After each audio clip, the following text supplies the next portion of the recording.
لقد كان في قصصهم عبرة لأولي الألباب.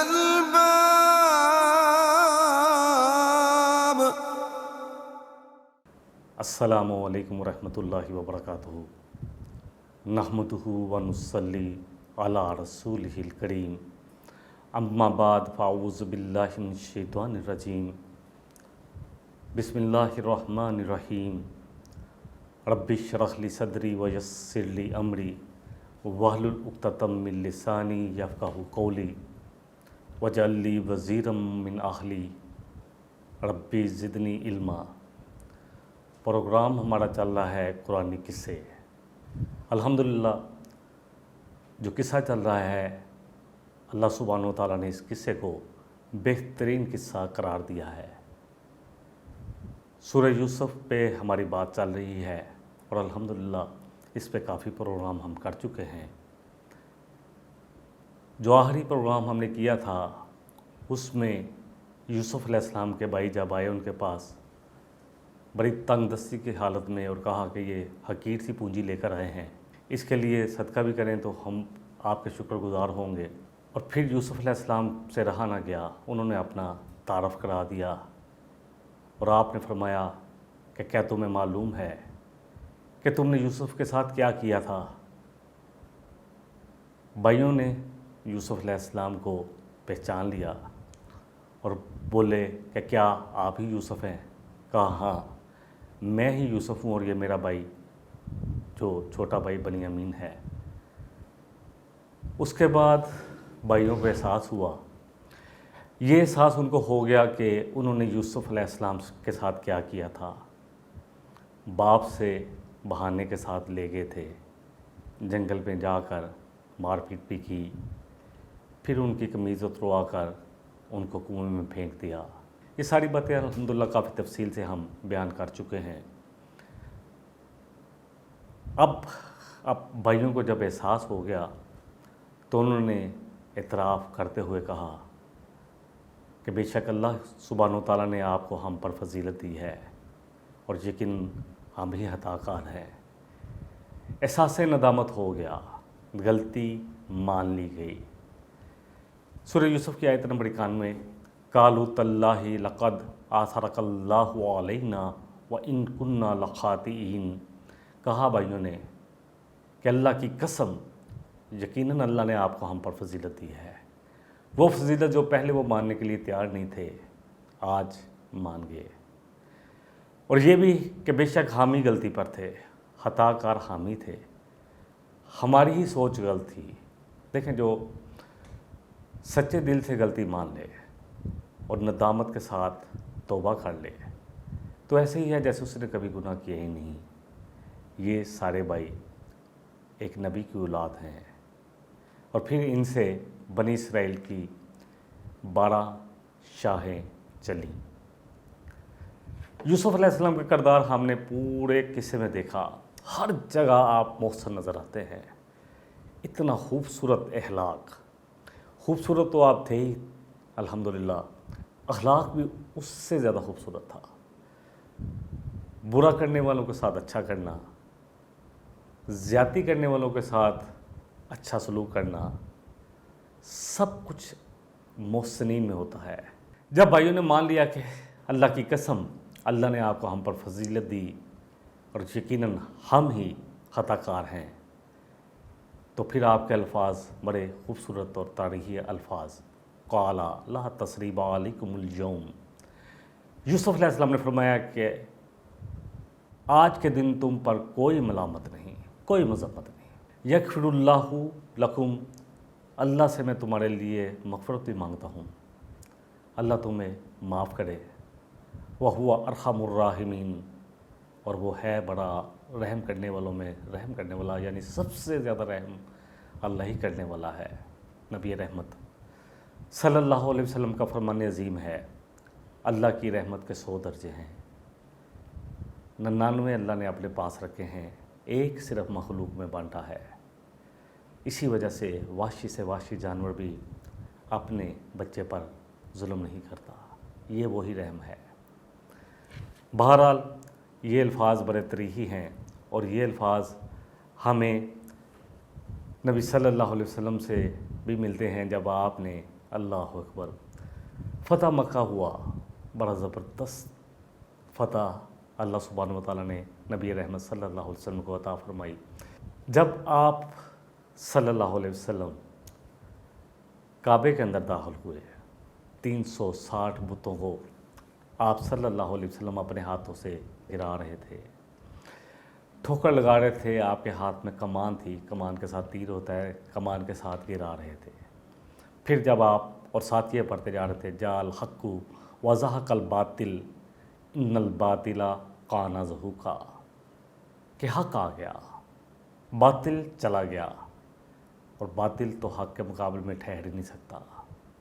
وقت لگا، لیکن مکہ جو 360 بتوں کا بت کدہ بنا ہوا تھا، ایک ایک کر کے سارے بت گرا دیے گئے۔ پھر آپ صلی اللہ علیہ وسلم نے نماز پڑھی کعبے کے اندر۔ پھر آپ صلی اللہ علیہ وسلم کعبے کی چوکھٹوں پر دونوں ہاتھ رکھ کر کھڑے ہوئے اور کہا یا معاشر القریش، اے قریش، گروہ قریش، کیا کہتے ہو؟ اللہ اکبر، بولو کیا کہتے ہو؟ تم لوگوں نے کیا کیا میرے ساتھ؟ اب کیا چاہتے ہو مجھ سے؟ یا کیا کہتے ہو کہ کیا کرنا چاہیے مجھے تمہارے ساتھ؟ اللہ اکبر۔ تو انہوں نے کہا کہ آپ رحیم ہیں، کریم ہیں، آپ ہمارے بھتیجے ہیں، آپ ہمارے چچا زاد بھائی ہیں اور رحم و کرم والے ہیں، آپ کا اخلاق بڑا خوبصورت ہے۔ آپ نے پھر ان کے سامنے یہی بات دہرائی تو انہوں نے وہی جواب دیا جو پہلے دیا تھا۔ پھر آپ صلی اللہ علیہ وسلم نے فرمایا کہ میں وہی کہتا ہوں جو میرے بھائی یوسف علیہ السلام نے اپنے بھائیوں سے کہا تھا، لا تثریب علیکم اليوم، کہ آج کے دن تم پر کوئی مذمت نہیں، جاؤ جو تم نے میرے ساتھ کیا سب کچھ معاف کر دیا گیا، کوئی ملامت، کوئی مذمت، کوئی الزام نہیں۔ یغفر اللہ لکم، اللہ تمہاری مغفرت کرے، ہوا ارحم الراحمین، کیونکہ وہ بڑا رحم کرنے والا ہے، سب سے زیادہ رحم کرنے والا ہے۔ پھر وہ سب نکل آئے، اللہ اکبر۔ جب برائی کا بدلہ اچھائی سے دیا جائے تو پھر وہ جو لوگ دلی دشمن ہوتے ہیں وہ بھی دلی دوست بن جاتے ہیں۔ سورہ حامیم سجدہ میں آتا ہے کہ برائی اور اچھائی برابر نہیں ہو سکتی۔ تم برائی کو اچھائی کے ساتھ دور کرو تو تم دیکھو گے کہ وہ جو تمہارا دشمن ہے تمہارا دلی دوست بن جائے گا۔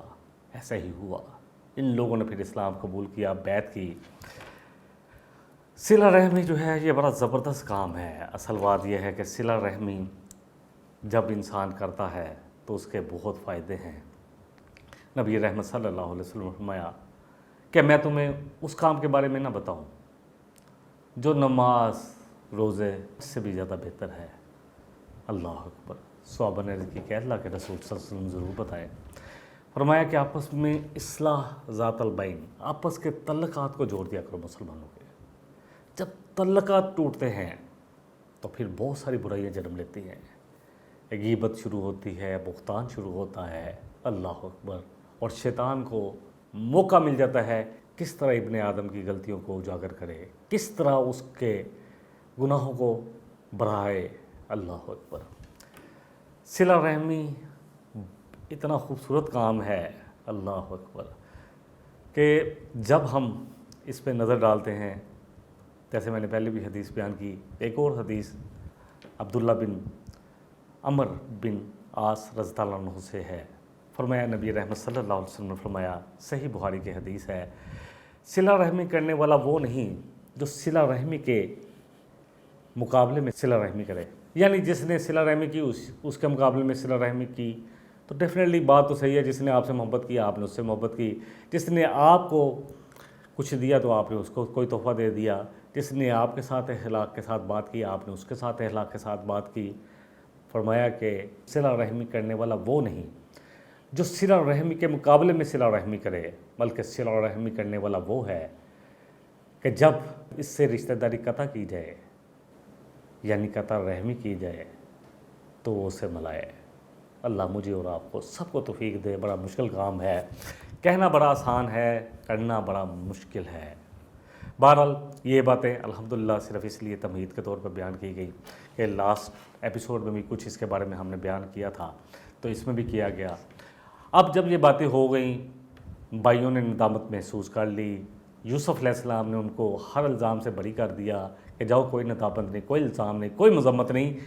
تو اب یوسف علیہ السلام نے جب ان کے لیے دعائے خیر بھی کر دی کہ اللہ تمہیں بخشے، اللہ تمہاری مغفرت کرے، وہ بڑا رحم کرنے والا ہے، تو اب یوسف علیہ السلام نے ان سے کہا اذهبوا بقمیصی ھذا فالقوہ علی وجہ ابی یأتی بصیرا، کہ لے جاؤ آپ میری یہ قمیص لے جاؤ اور اس کو ابا جان کے چہرے پہ ڈال دینا، ان کی جو بصیرت چلی گئی ہے، آنکھوں کی روشنائی چلی گئی ہے، تو وہ واپس لوٹ آئے گی۔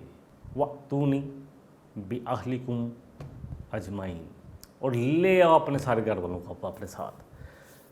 اللہ اکبر، کہا کہ سب کو لے آؤ، اپنے بال بچوں کو بھی لے آؤ، اپنے ازواج کو بھی لے آؤ، ماں باپ کو بھی لے آؤ، سارے کے سارے آ جاؤ، اب یہاں مصر میں آ جاؤ۔ اللہ اکبر۔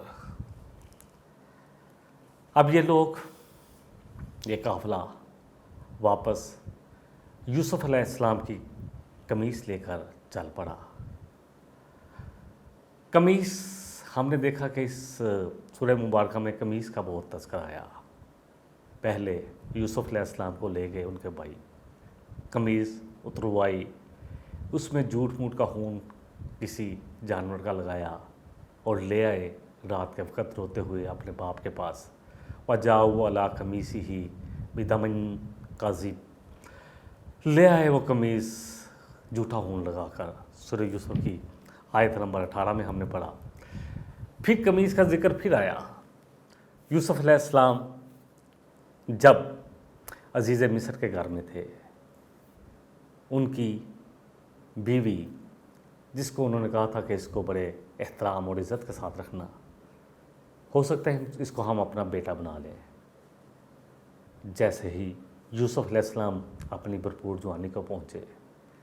خوبصورتی کے بارے میں مسلم شریف کی حدیث پہلے بھی بیان کی جا چکے کہ نبی صلی اللہ علیہ وسلم نے جب معراج پہ آپ کو دیکھا تو آپ نے فرمایا کہ آپ کو آدھا حسن دیا گیا، اب وہ اپنے اوپر کنٹرول نہ کر سکی۔ آیت نمبر 25 ہے سورہ یوسف کی، آتا ہے فَاسْتَبَقَ الْبَابَ وَقَدَّتْ قَمِيصَهُ مِن دُبُرٍ، آپ نے دوڑ لگا دی دروازے کی طرف، تو اس نے آپ کی قمیض پکڑنی چاہیے، قمیض پیچھے سے ہاتھ میں آئی تو پیچھے سے پھٹ گئی، تو پھر آپ پہ الزام آیا۔ سامنے جو ہے دروازہ جب کھلا تو عزیز مصر کھڑا تھا۔ اب اس عورت نے پینترا بدلا کہ کیا اس کے ساتھ کیا سزا ہونی چاہیے اس شخص کی جو تیری بیوی پر پوری نظر ڈال لے، یہ کہ اس کو دردناک عذاب دیا جائے یا قید کر دیا جائے۔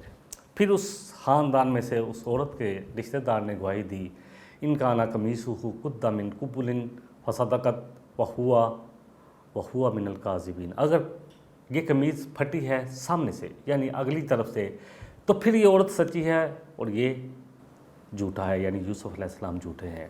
اور یہ بھی کہا وَإِنْ كَانَ قَمِيصُهُ قُدَّ مِن دُبُرٍ، کہا کہ اگر قمیض پیچھے سے پھٹی ہے تو یہ عورت جھوٹی ہے اور یوسف سچوں میں سے ہے۔ اور پھر جب قمیض کو دیکھا گیا فَلَمَّا رَأَىٰ قَمِيصَهُ قُدَّ مِن دُبُرٍ قَالَ إِنَّهُ مِن كَيْدِكُنَّ، اللہ اکبر، جب دیکھا قمیض پیچھے سے پھٹی ہوئی ہے تو عزیز مصر سے اب رہا نہ گیا، فرمایا یہ تمہاری عورتوں کی چالیں ہیں، اِنَّا كَيْدَكُنَّ عَظِيمٌ، بہت بڑی چالیں ہیں۔ اس پہ کافی بات ہو چکی، میں تو صرف قمیض کے حوالے سے کچھ، کیونکہ قمیض کا بہت دفعہ ذکر آیا، اب وہی قمیض جا رہی ہے۔ جب وہ قمیض اللہ اکبر لے کر آئے اور یوسف علیہ السلام قریب ہی کنعان میں ہی کنویں میں پڑے تھے، تب بھی یعقوب علیہ السلام کو اللہ نے نہیں بتایا تھا، وہی نہیں آئی تھی کہ یہ پاس ہی پڑے ہیں، کیونکہ امتحان مطلوب تھا، یہ سارا کچھ ہونا تھا۔ یوسف علیہ السلام نے مصر کی پوری ثقافت کو سمجھنا تھا اور پھر مصر میں ایک بڑے عہدے پر فائز ہونا تھا۔ قمیص کے بارے میں نبی صلی اللہ علیہ وسلم کی ایک دو حدیثیں لے لیتے ہیں، بڑی خوبصورت حدیثیں ام سلمہ بیان کرتی ہیں، یہ راو ترمذی میں بھی ہے، ابو داؤد میں بھی ہے، مشکات میں اس کا نمبر 4328 ہے۔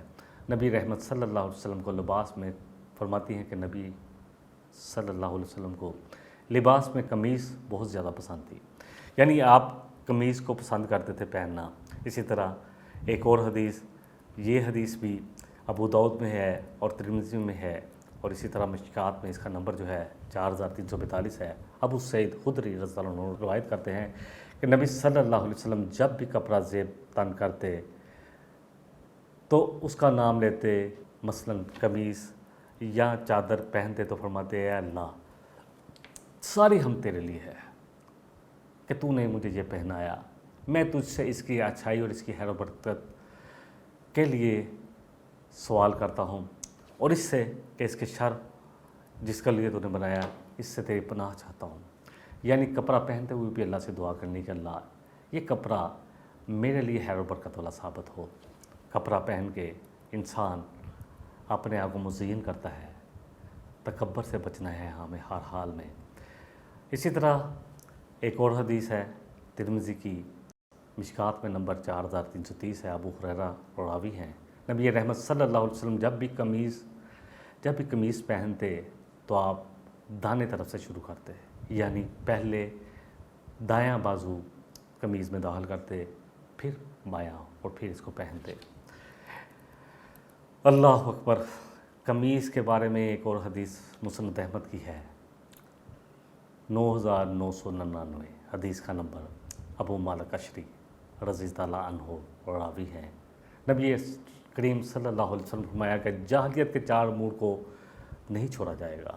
نمبر 1، حسب پر فخر کرنا، نسب پر تان کرنا، ستاروں کی مدد سے بارش مانگنا، نوحہ کرنا، اور آپ نے فرمایا اگر نوحہ کرنے والی خواتین، کیونکہ خواتین زیادہ کرتی ہیں، ہم دیکھتے ہیں کہ بینک ہو رہا ہوتا ہے جہاں پہ کوئی مرد ہوتی ہے، اگر نوحہ کرنے والی خاتون یا خواتین نے توبہ نہیں کی مرنے سے پہلے تو ان کو قیامت والے دن اللہ اکبر گندک کا لباس یا حارس والی قمیص پہنائی جائے گی۔ اللہ اکبر۔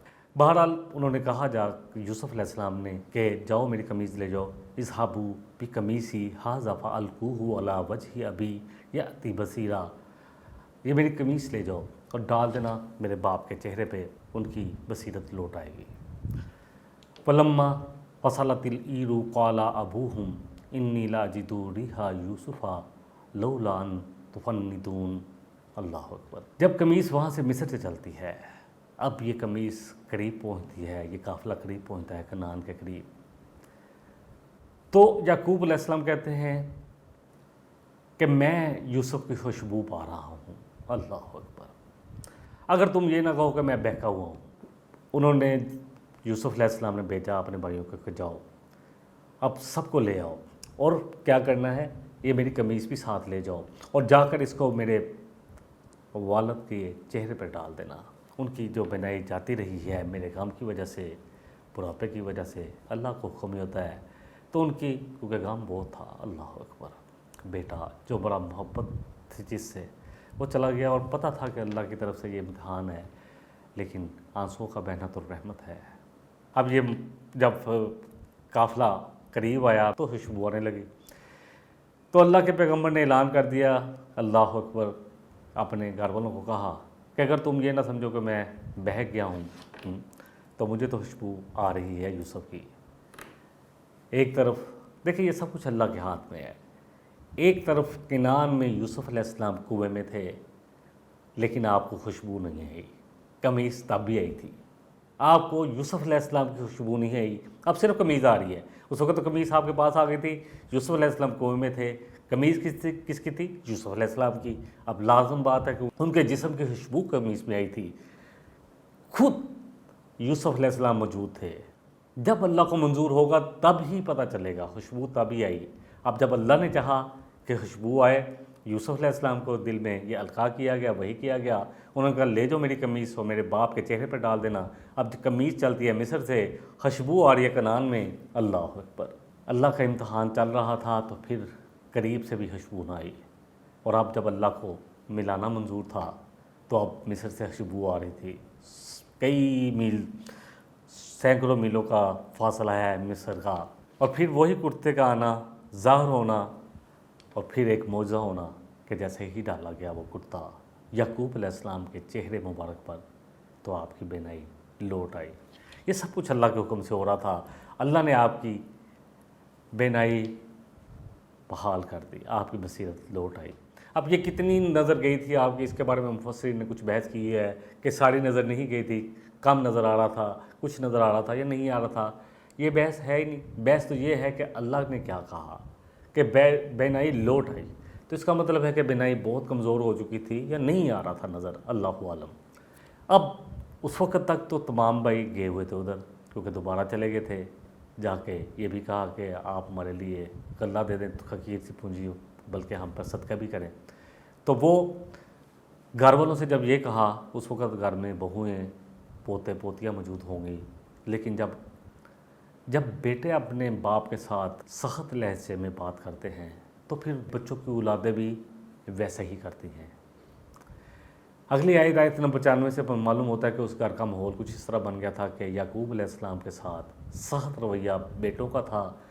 اس کی وجہ سے اب باقی گھر والے بھی سمجھتے تھے کہ یہ ہمارے لیے بھی کوئی مسئلہ ہی نہیں ہے۔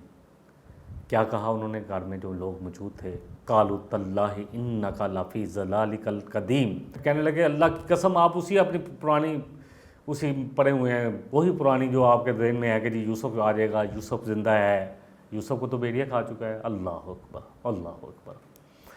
کہنے لگے کہ آپ اپنی اسی چیز میں پڑے ہوئے ہیں، آپ کو تو یوسف نے، آپ نے اپنی آنکھیں بھی گوا لیں، آپ کے ذہن سے تو یوسف کا خیال جاتا ہی نہیں ہے کسی وقت، آپ اسی پرانے خیالات میں پڑے ہوئے ہیں۔ اب یہ باتیں گھر والوں نے کر دی، جیسا کہ میں نے پہلے عرض کی کہ جب اولاد اپنے باپ کے ساتھ شروع ہو تو پھر اولاد کی اولاد بھی یہ حق سمجھتی ہے کہ شاید ہمیں بھی اسی طرح بولنا ہے۔ اللہ کرے کہ یہ بات ہماری سمجھ میں آئے، اور بچے ہمیں واچ کر رہے ہوتے ہیں، یقین جانیں آج جو ہم کریں اپنے ماں باپ کے ساتھ کل وہ ہمارے ساتھ بھی ہوگا، اور بہت سارے واقعات اس میں ملتے ہیں۔ ایک وقفہ لے لیتے ہیں انشاءاللہ تعالیٰ، وقفے کے بعد دوبارہ آپ کی خدمت میں آتے ہیں، انشاءاللہ تعالیٰ حاضر ہوتے ہیں۔ لقد كان في قصصهم عبرة لأولي الألباب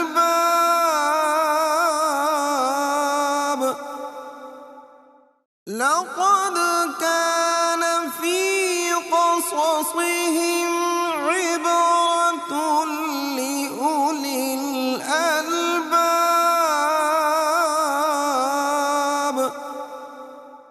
السلام علیکم ورحمۃ اللہ وبرکاتہ۔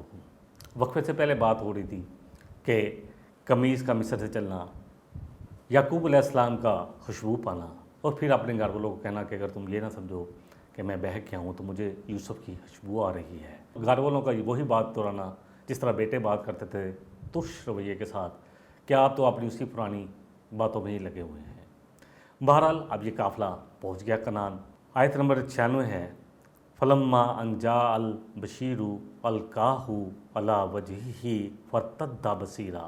پھر جب وہ قافلہ آ گیا تو انہوں نے آ کر قمیص یعقوب علیہ السلام کے چہرے پہ ڈال دی، آپ کی نظر لوٹ آئی۔ قال الم اقل لکم انی اعلم من اللہ ما لا تعلمون۔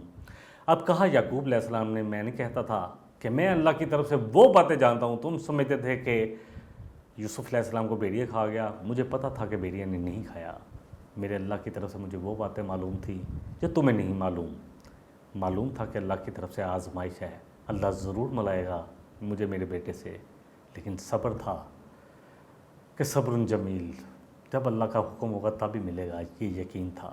بہرحال اب جب اللہ اکبر انہوں نے قمیص ڈالی، اور پھر گھر والوں کی جو بات ہے کہ آپ کی عقل ماری گئی ہے، اللہ اکبر کہ آپ ایسی باتیں کر رہے ہیں کہ یوسف کی خوشبو آ رہی ہے، پھر قمیص کا آ جانا، آپ کے چہرے پر ڈالنا اور آپ کی بینائی لوٹ آنا، اب احساس ہو گیا کیونکہ قافلے میں بیٹے آ گئے تھے۔ اب سب شرمندہ تھے، سب ندامت کے ساتھ کھڑے تھے اپنے باپ یعقوب علیہ السلام کے سامنے، کیونکہ یہ وہی بیٹے تھے جنہوں نے آگے کہا تھا کہ آپ کے بیٹے کو بھیڑیا کھا گیا، قمیص لے آئے تھے جھوٹ موٹ کا خون لگا کر۔ اب کیا بولیں، ایسی ندامت، ایسی شرمندگی تھی، پہلے یوسف علیہ السلام کے سامنے، اب باپ کے سامنے، اللہ اکبر۔ اب جب معلوم ہو گیا کہ خطا کار بیٹے ہی تھے تو بہرحال اب بڑا کٹھن مرحلہ تھا یوسف علیہ السلام کے بھائیوں کے لیے، بڑا کٹھن۔ شرم و ندامت میں غرق سر جھکائے ہوئے اپنے باپ کے سامنے کھڑے۔ اب انہوں نے درخواست کی، اے ابا جان، ہم سے واقعی غلطی ہوئی، آپ ہمیں معاف بھی کر دیں اور اللہ سے بھی ہمارے لیے معافی کے طلبگار ہو جائیں۔ اللہ سے دعا کریں کہ اللہ ہم سب کو معاف کر دے، کیونکہ اب سب کچھ ظاہر ہو چکا تھا۔ یقیناً ہم ہی خطا کار ہیں، قصوروار ہم ہی ہیں۔ آیت نمبر 97 میں آتا ہے، قالوا یا ابانا نستغفر لنا ذنوبنا انا کنا خاطئین، کہنے لگے اے ہمارے ابا جان، آپ ہمارے گناہوں کے لیے استغفار کریں، اللہ سے معافی مانگیں، یقیناً ہم ہی خطا کار تھے، ہم ہی خطا کار ہیں۔ اگلی آیت آیت نمبر 98 ہے سورہ یوسف کی۔ اب کہا یعقوب علیہ السلام نے، قالا سوف استغفر لکم ربی، کہا کہ ان قریب میں اپنے رب سے تمہارے لیے، میرے رب سے تمہارے لیے معافی مانگوں گا، استغفار کروں گا۔ انہ هو الغفور الرحیم، بے شک وہ بڑا بخشنے والا، بڑا رحم کرنے والا ہے۔ کیوں اس وقت ہی فوراً کیوں نہیں ان کے لیے استغفار کیا؟ کیوں تھوڑی دیر کے لیے وقت لیا؟ اس میں بہت ساری مفسرین کی رائے ہے۔ بعض کہتے ہیں اس لیے کہ ظلم انہوں نے کیا تھا باپ کے ساتھ بھی اور یوسف علیہ السلام کے ساتھ بھی، تو آپ چاہتے تھے کہ یوسف علیہ السلام یہ جان لیں کہ یوسف علیہ السلام نے ان کو معاف کیا کہ نہیں کیا۔ مظلوم وہ تھے، کنویں میں ان کو ڈالا گیا، بہت ساری مشقتوں سے گزرے، اس لیے بھی۔ اور دوسرا بعض نے کہا کہ آپ نے کہا کہ میں بعد میں کروں گا، یعنی سحری کے وقت میں استغفار کروں گا اللہ کا، ہاں وہ وقت قبولیت دعا کے لیے بڑا بہترین وقت ہے کہ جب اللہ دعاؤں کو قبول فرماتے ہیں۔ دعائیں کس وقت قبول ہوتی ہیں؟ دیکھیں ابن ماجہ کی حدیث ہے، نبی رحمت صلی اللہ علیہ وسلم نے فرمایا کہ وہ دعائیں قبول ہوتی ہیں۔ ایک مظلوم کی دعا جب اس پر ظلم کیا جائے، چاہے وہ مسلمان ہو یا غیر مسلم ہو، جب ظلم کیا جائے تو اس کی دعا سیدھی آسمانوں کو چیرتی ہوئی جاتی ہے اللہ کے پاس۔ دوسری مسافر کی دعا، جب سفر میں ہوں تو دعائیں بہت مانگا کریں۔ اور تیسرا والد کی دعا اپنی اولاد کے لیے۔ بہرحال دعا کی قبولیت کے وقت جو ہیں وہ بھی الحمدللہ اذان اور قامت کے درمیان کا وقت، میدان جہاد میں دعا بڑی قبول ہوتی ہے، پھر شب قدر دعا کے لیے بہترین رات، پھر رات کا آخری پہر، جمعے کے دن عصر اور مغرب کے درمیان ایک وقت ہے جس میں دعائیں قبول ہوتی ہیں۔ زمزم پیتے ہوئے دعا قبول ہوتی ہے، اللہ بیمار کی دعا قبول کرتے ہیں، بیت اللہ میں دعائیں قبول ہوتی ہیں، مسجد نبوی میں دعائیں قبول ہوتی ہیں، بیت المقدس میں دعائیں قبول ہوتی ہیں، صفا مروہ مشعر الحرام، یہ سب قبولیت والی جگہ ہیں دعاؤں کو قبولیت کی۔ ایک حدیث کے ساتھ بات کو ہم مکمل کر لیتے ہیں، صحیح مسلم کی حدیث ہے، حدیث کا نمبر 758 ہے، ابو ہریرہ رضی اللہ عنہ راوی ہیں۔ آپ نے فرمایا کہ نبی صلی اللہ علیہ وسلم نے فرمایا کہ جب رات کا آدھا یا 2/3 حصہ گزر جاتا ہے تو اللہ سبحانہ و تعالیٰ اپنی شان کے مطابق آسمان دنیا پر نزول فرماتے ہیں۔ اللہ کا نزول اللہ کی شان کے مطابق ہے، بس اتنا ہی بہت ہے جتنا کہہ دیا گیا۔ پھر اللہ ندا لگاتے ہیں، ہے کوئی مانگنے والا اسے عطا کیا جائے، ہے کوئی دعا کرنے والا کہ اس کی دعا کو قبول کیا جائے، ہے کوئی بخشش کا طلبگار کہ اس کو بخش دیا جائے۔ اور یہ پھر یہ ندا صبح پھوٹ اٹھنے تک جاری رہتی ہے۔ اللہ مجھے اور آپ کو بھی توفیق دے کہ اپنی تمام غلطیوں کی معافی اور جو بھی ہمیں جو جائز خواہشات ہیں، جو ہم چاہتے ہیں، رزق میں فراوانی، صحت، تندرستی، علم، عمل، یہ سب کی توفیق اللہ سے سحری کے وقت، یعنی وہی وقت جو قبولیت کا وقت ہے، اللہ سے اس وقت اٹھیں، جتنی بھی توفیق ہے اتنے رکعت نماز پڑھیں اور پھر اللہ سے مانگیں، انشاءاللہ اللہ ضرور عطا فرمائے گا۔ واخر دعوانا ان الحمدللہ رب العالمین، سبحانک اللہم و بحمدک، اشہد ان لا الہ الا انت، استغفرک و اتوب الیک۔ والسلام علیکم ورحمۃ اللہ وبرکاتہ۔ لقد كان في قصصهم عبرة